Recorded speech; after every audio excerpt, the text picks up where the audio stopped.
नमस्कार, मैं हूं सुशील शर्मा और आप देख रहे हैं हमारा खास डिबेट शो मिलकर मांगेंगे जवाब। आज हम बात मध्य प्रदेश में राज्यसभा चुनाव की करेंगे, जिसकी तस्वीर साफ हो गई है। भारत निर्वाचन आयोग ने राज्यसभा चुनाव का कार्यक्रम जारी कर दिया है। प्रदेश में जून में खाली होने वाली 3 सीटों के लिए 18 जून को मतदान कराया जाएगा। मतदान के बाद उसी दिन मतगणना होगी और परिणाम भी घोषित कर दिए जाएंगे। मध्य प्रदेश में राज्यसभा की एक सीट को लेकर घमासान मचा हुआ है। दिग्विजय सिंह के तीसरी बार राज्यसभा जाने से इनकार करने पर कांग्रेस में खींचतान शुरू हो गई है। बीजेपी में भी कुछ ऐसी ही स्थिति बनी हुई है। इसी मुद्दे से जुड़े हैं कई बड़े सवाल, जिस पर मिलकर मांगेंगे जवाब। लेकिन सबसे पहले देखिए हमारी खास रिपोर्ट। मध्य प्रदेश की 3 राज्यसभा सीटों पर तारीखों के ऐलान से पहले ही नामों को लेकर कांग्रेस और बीजेपी में रेस तेज हो गई थी, जिसकी चर्चा ने एक बार फिर रफ्तार पकड़ ली है। जिन 3 सीटों पर चुनाव होना है, उनमें भारतीय जनता पार्टी के खाते की 2 सीटें और कांग्रेस की 1 सीट शामिल है। कांग्रेस से दिग्विजय सिंह का कार्यकाल 9 अप्रैल तो बीजेपी से डॉक्टर सुमेर सिंह सोलंकी का कार्यकाल 9 अप्रैल को खत्म हो चुका है, जबकि जॉर्ज कुरियन का कार्यकाल जून में खत्म हो रहा है।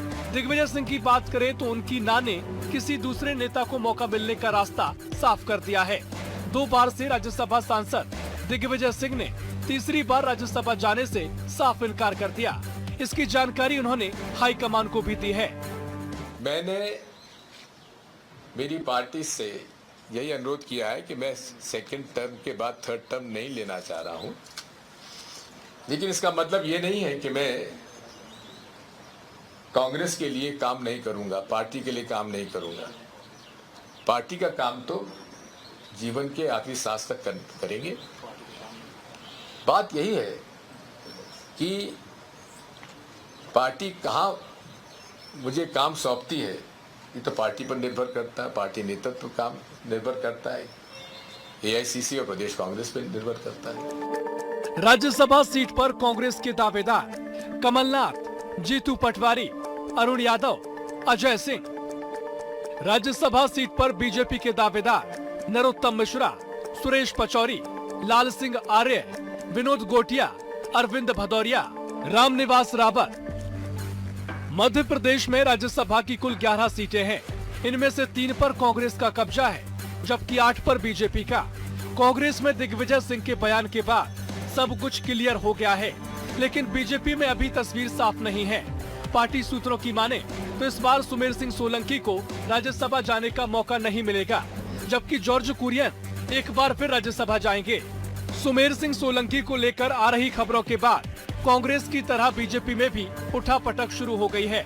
बीजेपी में भी कई दावेदार हैं जो राज्यसभा जाना चाहते हैं। राज्यसभा सीट को लेकर अभी से मची खींचतान पर पूर्व मंत्री पीसी शर्मा ने दिग्विजय सिंह की फिर से वकालत की, तो वहीं बीजेपी ने भी अपनी बात रखी। कांग्रेस वर्किंग कमेटी बैठती है, हाईकमांड बैठता है। जब अभी तक तो ये होता है कि राज्यसभा का वो तय करते हैं। किसी के स्टेटमेंटों से तो मैंने कभी देखा नहीं, मैं भी 40 साल से देख रहा हूँ, किसी के स्टेटमेंटों से कोई रुका हो या कोई चला गया हो, ऐसा आज तक नहीं हुआ। जो नाम आते हैं वो ऐसे नाम आते हैं कि पता ही नहीं लगता कि ये नाम कहाँ से आ गया। तो ये सब फीडबैक है कांग्रेस हाईकमांड का। जहाँ तक दिग्विजय सिंह का सवाल है, तीसरी बार उनको जाना चाहिए। इसके पहले बहुत से नेता 4-4 बार गए, भले ही वो भाग गए हों, लेकिन दिग्विजय सिंह जी की आज ज़रूरत है, संजीवनी है मध्य प्रदेश में कांग्रेस की। तो 28 में कांग्रेस की सरकार बने, इसलिए दिग्विजय सिंह जी का कंटिन्यू होना, ये तो उनकी सहजता है कि वो कह रहे हैं नहीं मैं 2 बार रैलियाँ नहीं रहना चाहूँ, ये वो कह रहे हैं। लेकिन कांग्रेस का आम कार्यकर्ता ये चाह रहा है कि कांग्रेस के वर्कर और आम जनता की बातों को प्रशासन लेवल पे ठोस तरीके से उठ सके। सरकार बनी नहीं, मंत्रिमंडल फाइनल कर लेते हैं, कभी मुख्यमंत्री फाइनल कर लेते हैं। अरे ये कुछ नहीं, एक दूसरे को निपटाने की पॉलिटिक्स हो रही है। जिस प्रकार से जीतू पटवारी जी चुगलखोर खोज रहे हैं और दिग्विजय सिंह जी किस प्रकार से जीतू पटवारी का रास्ता बंद करने का प्रयास कर रहे हैं। देखिए, राजनीतिक रूप से विपक्ष में है वे सारे सपने देखें, लेकिन जब जनहित के मुद्दे नहीं उठाएंगे, ना ही आप जनता से कनेक्ट करेंगे, आप सिर्फ भ्रष्टाचार और पद प्रतिष्ठा बेचकर किस प्रकार की राजनीति करते हैं मध्य प्रदेश जानता है। और मिस्टर बंटाधार का तो इतिहास है, जब मौका इनको मिला तो इन्होंने मध्य प्रदेश को किस प्रकार से बंटाधार किया है मध्य प्रदेश की जनता जानती है। और जीतू पटवारी जी जो मध्य प्रदेश की महिलाओं को लगातार अपमानित कर रहे हैं, ये दोनों ही किस प्रकार की राजनीति कर रहे हैं मध्य प्रदेश बहुत बेहतर जानता है। भारतीय जनता पार्टी हर बार की तरह इस बार भी राज्यसभा के नामों को लेकर चौंका सकती है। अभी सिर्फ नामों को लेकर कयास लगाए जा सकते हैं, लेकिन कांग्रेस में तस्वीर साफ है। दिग्विजय सिंह के ऐलान के बाद कई नेताओं ने जोर आजमाइश भी शुरू कर दी है।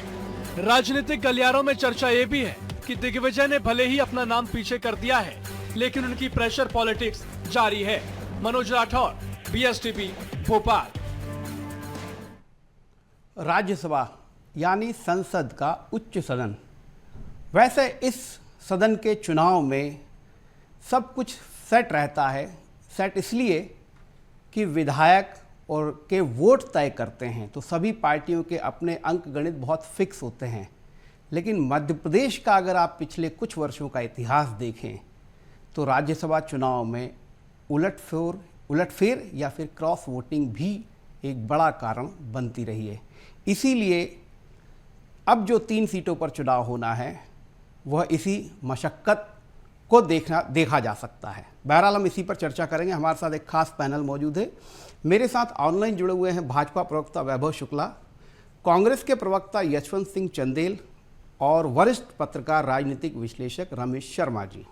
आप तीनों का बहुत बहुत स्वागत है। शुरुआत में रमेश जी आपसे ही करूंगा। आपका बहुत बड़ा राजनीतिक पत्रकारिता का अनुभव है और मध्य प्रदेश की राजनीतिक तासीर या चुनावी तासीर को आप बहुत अच्छे से समझते हैं। ये जो 3 सीटें हैं, ये तो स्पष्ट है कि बीजेपी के जो 2 उम्मीदवार होंगे वो तो चुने जाएंगे, लेकिन मसला तीसरी सीट का है। आपको क्या लग रहा है कि कांग्रेस कंफर्टेबली अपना उम्मीदवार जिता पाएगी? और सबसे बड़ी बात है कि इस माहौल में अभी अगर आप देखें 2023 से अभी तक कितने विधायक संशय में हैं, कितने विधायक पाला बदल चुके हैं, तो ऐसे में कांग्रेस के लिए कौन सा सशक्त उम्मीदवार भी हो सकता है? जी रमेश जी। देखिए स्वाभाविक रूप से इसमें कोई शक नहीं कि इस समय कांग्रेस के सामने उम्मीदवार का चयन एक वाकई एक बड़ी जिसको चुनौती कहें या एक गंभीर विषय है। उसका एक कारण है कि दिग्विजय सिंह जी ने कहा हुआ है, सामान्य तौर पर दिग्विजय सिंह जी जैसी राजनीति करते हैं वो जो एक बार कहते हैं वो उस पर अमल भी करते हैं। एक बार उन्होंने कहा था कि मैं 10 साल तक कोई पद नहीं लूँगा, वाकई उन्होंने कोई 10 साल तक पद भी नहीं लिया था। तो अगर उन्होंने तय कर लिया है तो वो अगर हाईकमान का बहुत प्रेशर आएगा तभी वो स्वीकार करेंगे, अन्यथा वो पीछे रहेंगे और अपने बेटे को स्थापित आगे बढ़ाने का प्रयत्न करेंगे। तो दूसरा सवाल इस बात का उठता है कि कांग्रेस अब किसको उम्मीदवार चयन करेगी। तो जैसा कि दिग्विजय सिंह जी ने एक संकेत किया है कि अगर SC/ST से आएगा तो वो उनको अच्छा लगेगा, तो कहीं ना कहीं स्वाभाविक रूप से दिग्विजय सिंह जी ने कांग्रेस के सामने कोई ऐसा नाम चल रहा होगा, बड़ा नाम, जिसको वो पसंद नहीं करते होंगे, इसी वजह से उन्होंने एक ये लाइन जोड़ी है। लेकिन अब इसका संकेत क्या है ये आने वाले भविष्य में पता लगेगा। लेकिन फिर भी एक बात तय है कि कांग्रेस जो भी उम्मीदवार तय करेगी उसमें दिग्विजय सिंह जी की भूमिका और उनकी सलाह महत्वपूर्ण होगी। बहुत संभव है कि कांग्रेस हाईकमान कमलनाथ जी और दिग्विजय सिंह जी को सहमत करके कोई नया उम्मीदवार घोषित करे। अब दूसरा जो प्रश्न आता है भाजपा के 2 उम्मीदवार, तो स्वाभाविक रूप से जैसा कि मुझे पता नहीं क्यों लग रहा है कि इन दोनों उम्मीदवारों में से बदलाव की संभावना मुझे कम दिख रही, और अगर एक आध बदलाव होता था तो सुमेर सिंह जी का ही लगता है संभावना उनकी हो सकती है, और उसके स्थान पर वो जिस तरीके से OBC और SC/ST चल रहा है वो भी अगर आदिवासी वर्ग से और फिर महिला किसी को चुने तो इसमें हमको कोई आश्चर्य नहीं होना चाहिए। वैसे अगर वो दोनों को रिपीट करें तो भी इसमें आश्चर्यजनक कोई बात नहीं होगी, क्योंकि सुमेर सिंह जी का भी संगठन से जो जुड़ाव रहा है वो फिर केंद्र के पदाधिकारी है। तो कुल मिलाकर के मुझे भाजपा के दोनों उम्मीदवारों में बहुत ज़्यादा बड़ी उलटफेर की संभावना उसमें कम दिख रही।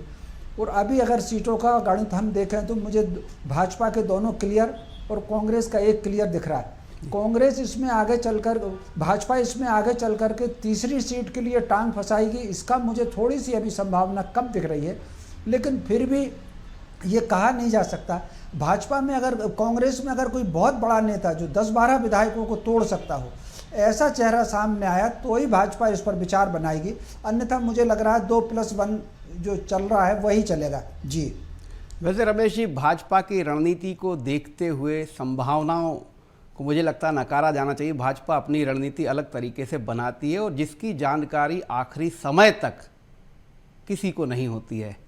बहरहाल यशवंत जी, जिस तरीके की कांग्रेस की वर्तमान स्थिति है, अभी भी आपकी एक विधायक संशय में है, आपका एक जो है विधायक जो है कोर्ट से जो है आपकी उसकी सीट जा चुकी है, तो परिस्थितियां बहुत अच्छी नहीं। और दिग्विजय सिंह जैसे कद्दावर नेता का दोबारा न जाने का फैसला भी कांग्रेस में उम्मीदवार को लेकर सिर्फ फुटबॉल जैसी स्थिति तो बनती दिख रही है।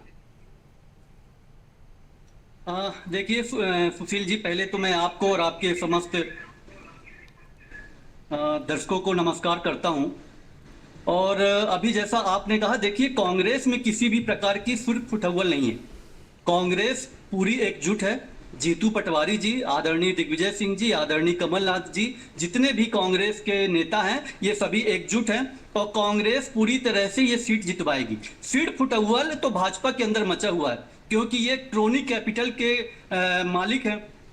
ये अपने पूंजीपति लोगों को सीट देते हैं, और जब पूंजीपति लोगों को सीट देते हैं तो वो जो कार्यकर्ता है जो दरी बिछाता था और दरी बिछा के आज इस स्तर पर 2 सीट से आज पार्टी को इस लेवल तक पहुंचाया है, जब उस कार्यकर्ता को इनके यहां पर महत्व नहीं मिलता तो फिर उसके अंदर, उस कार्यकर्ता के अंदर असंतोष फैलता है और वहां पर सिर्फ फुटबॉल मचता है। तो सिर्फ फुटबॉल इस समय भाजपा में मचा है। कांग्रेस पूरी तरह से एकजुट है और कांग्रेस के जितने भी नेता हैं वो पूरी तरह से ये एक सीट जो है, हमारी जो एक संख्या है, ये सीट हम जरूर हम इस पे निकाल लेंगे, इसमें कोई दो राय नहीं। इसी तरह आप इनका दो मुहां चरित्र जरूर है कि एक आदिवासी, एक जो पिछड़ा वर्ग का नेता था हमारा राजेंद्र भारती जी, उनकी सदस्यता को किस तरह से इन्होंने रात में बैठकर, सोचिए आप, विधानसभा में रात में बैठकर इन्होंने उनकी सदस्यता को खत्म किया। और एक दूसरी उसी तरह से बीना की विधायक निर्मला सप्रे, जो खुलेआम भाजपा के मंच में जाती हैं, भाजपा के कार्यक्रम में जाती हैं, उनके खिलाफ आज तक कोई भी कार्रवाई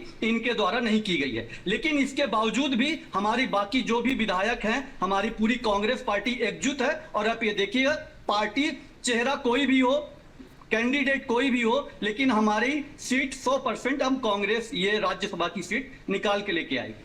चलिए यशवंत जी, आपका इतना आशावान होना जो है बहुत अच्छी बात है। पार्टी में इस तरीके का आशावान लोगों की ज़रूरत भी आपकी पार्टी को।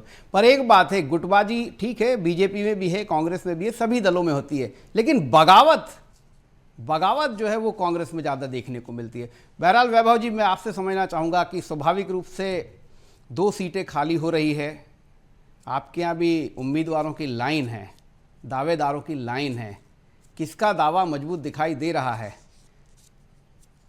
और दूसरी महत्वपूर्ण बात है कि क्या तीसरी सीट पर भी आपकी पार्टी की नज़र है? नमस्कार। मैं सबसे पहले तो ये कहना चाहूंगा कि सिर्फ फुटबॉल की राजनीति पे बात हो रही है, तो ऐसा क्या कारण है कि दिग्विजय सिंह जी मना कर देते हैं? क्या कांग्रेस में नेतृत्व का अभाव है? क्या कांग्रेस की सबसे बड़ी चिंता भाजपा के लिए क्रॉस वोटिंग है? इनके एमएलए क्यों क्रॉस वोटिंग करते हैं? ये हॉर्स ट्रेडिंग जो शब्द है, इसका सबसे पहले शुरुआत कहां से हुई? आप देखेंगे तो जहां जहां नेतृत्व मजबूत होता है, निरंतर मजबूत होता है, वहां विधायक टूटते नहीं। हमारी भारतीय जनता पार्टी की सरकार का नेतृत्व बेहद मजबूत है, क्योंकि राष्ट्रवादी है, क्योंकि वो हर काम, हर संगठन की नीचे से नीचे छोटी से छोटी चीजों पर विचार करता है, और संगठन जो विचार करता है उसी नाम को मौका मिलता है। जी वैभव जी, तो जो संगठन तय करता है वो तो स्वाभाविक रूप से कांग्रेस में भी संगठन ही तय करेगा। पर एक दावेदार जो है अपनी दावेदारी तो करते ही हैं, चाहे प्रत्यक्ष करें चाहे अप्रत्यक्ष करें, वो दावेदारी होती रहती है। बहरहाल रमेश जी, अगर हम कांग्रेस की बात करें, जीतू पटवारी बोल चुके मेरे पास बहुत सारे काम हैं, दिग्विजय सिंह बोल रहे हैं मेरा मन नहीं है, मैं दोबारा तीसरी बार नहीं जाना चाहता हूं। कमलनाथ को आप कहां देखते हैं? क्या कमलनाथ हो सकते हैं? दूसरा अजय सिंह, क्या अजय सिंह भी जा सकते हैं? क्योंकि अजय सिंह जिस तरीके से मध्य प्रदेश को नाप रहे हैं, क्या उनके विरोधी कोशिश कर सकते हैं कि अजय सिंह जी एक बार दिल्ली कूच कर जाएं? क्या देख रहे हैं आप परिदृश्य? देखिए स्वाभाविक रूप से इसमें कोई शक नहीं कि जितने नाम आपने गिनाए हैं कांग्रेस में विशेषकर, वो सारे अपना अपने ढंग से प्रयास कर रहे हैं। और फिर हर आदमी के प्रयास करने का एक तरीका होता है। जैसे मान लीजिए जीतू पटवारी जी ने कहा है या दिग्विजय सिंह जी ने कहा है कि हमारी इच्छा नहीं है, तो स्वाभाविक रूप से ये कहीं ना कहीं एक सकारात्मक ऐसा संदेश है कि ये पार्टी के प्रति समर्पित लोग हैं। तो कई बार पार्टी इस बात पर भी विचार करती है कि कौन समर्पित है, और जो पद को नकार करके भी अगर वो कह रहा है कि मैं आखिरी सांस तक पार्टी के लिए काम करूंगा, तो स्वाभाविक रूप से वो कहीं ना कहीं उसकी प्राथमिकता में बनता है। अब अजय सिंह जी का जहाँ तक सवाल है, अजय सिंह जी बहुत दिनों से ये प्रयास कर रहे हैं, लेकिन उनका अभी तक नंबर नहीं लग पाया। उसके पीछे चाहे जो भी कारण हो, तो वो अगर उनके पीछे मुझे जो लग रहा है कि अगर दिग्विजय सिंह जी थोड़ी सी ताकत उनके लिए लगा देंगे तो उनका रास्ता बन सकता है। अगर दिग्विजय सिंह जी नहीं लगाएंगे तो मुझे अजय सिंह जी का अभी नहीं। रमेश जी, मैं रमेश जी दूसरी बात कर, अजय सिंह इस वक्त जो है सक्रिय बहुत हैं। वो विंध्य का दौरा कर रहे हैं, वो ग्वालियर चंबल का दौरा कर रहे हैं, वो बुंदेलखंड का दौरा कर रहे हैं, मालवा का भी दौरा कर रहे हैं। तो वो जो काम कर रहे हैं उससे उनके विरोधी, पार्टी के ही विरोधी लोगों को तो दिक्कत हो सकती है। विधायक तो हैं ही वो, तो ये कोशिश नहीं की जा सकती कि इनको, अजय सिंह जी को दिल्ली भेज दिया जाए? जी रमेश जी, देखिए स्वाभाविक रूप से ये बात सही है, ये स्वाभाविक रूप से ये बात सही है कि ग्वालियर चंबल संभाग देख लीजिए या बुंदेलखंड, ये जो जिस पट्टी में अजय सिंह मूवमेंट कर रहे हैं जी, ये वो पट्टी है जिसमें लोकसभा और विधानसभा में कांग्रेस को नुकसान हुआ। तो स्वाभाविक रूप से इस पट्टी में अजय सिंह जी का ज़्यादा सक्रिय होना, मैं समझता हूँ ये कहीं ना कहीं पार्टी के हित में ही है। और इसके अलावा एक संभावना मुझे और दिखती है, कहीं ना कहीं इसका संकेत उनको हाई कमान से मिला होगा। कांग्रेस में एक बात जरूर है, बाहर नेता कुछ भी कहे, लेकिन अगर वो अपने क्षेत्र के बाहर निकल रहा है, जैसे मान लीजिए वो मालवा भी गए हैं, वो महाकौशल भी गए हैं, तो वो जो पूरी पट्टी में उन्होंने जो यात्रा की है, वो यात्रा अपनी मर्जी से नहीं की होगी। ये किसी न किसी की सलाह से, किसी न किसी के संकेत से उन्होंने यात्रा की है, और वो सारी उसी क्षेत्र में यात्रा कर रहे हैं जिस क्षेत्र में भाजपा को अपेक्षाकृत अधिक प्रभाव मिला है। एक और बात मैं और जोड़ना चाहता हूं, इस समय अगर आप देखेंगे कि कांग्रेस का नेतृत्व दिल्ली से लेकर भोपाल तक ओबीसी की बात, एससी की बात और अल्पसंख्यकों की बात कर रहा है। कहीं ना कहीं ये जो अजय सिंह जी जिस ग्रुप में ज़्यादा सक्रिय कर रहे हैं, जो वो बैठ के अलग से बैठक कर रहे हैं, वो उस सामान्य वर्ग की बैठक कर रहे हैं जिसकी कांग्रेस मंच पर कोई बात नहीं करती। तो स्वाभाविक रूप से उनकी इस यात्रा को सब लोगों के बीच में कांग्रेस का संदेश जाए, ये एक संदेश हो सकता है उसका, लेकिन राज्यसभा से ताल्लुक होगा इसकी मुझे संभावना कम दिख रही है। हाँ, उनका पार्टी में इससे नंबर बढ़ रहा होगा, इसमें कोई शक नहीं। जी, ये बिल्कुल आप रमेश जी बहुत मुझे लगता है आपका बहुत व्यापक दृष्टिकोण या बहुत सूक्ष्म समझ जो है राजनीति की, वो आपने बिल्कुल कही कि सामान्य वर्ग जिसकी तरफ इस वक्त बाहरी तौर पर ध्यान नहीं जाता है, तो कांग्रेस ने अपने एक बड़े नेता को उस प्रयास में लगाया हुआ है। यशवंत जी, बहुत सीधा सा सवाल है कि कमलनाथ, दिग्विजय सिंह, अरुण यादव, जीतू पटवारी और बहुत सारे नाम हैं, और अजय सिंह भी, क्या दिल्ली से तो नहीं आएगा कोई नेता जो यहाँ से राज्यसभा में भेजा जाए? अगर इतने ज़्यादा नाम हैं, इतने ज़्यादा दावेदार हैं तो? आदरणीय सुशील जी, आपने जो ये सब नाम गिनाए हैं, ये तो निसंदेह इस पे निर्णय पार्टी आला कमान ही, पार्टी हाईकमान ही निर्णय लेंगे कि किन्हें राज्यसभा में भेजना है।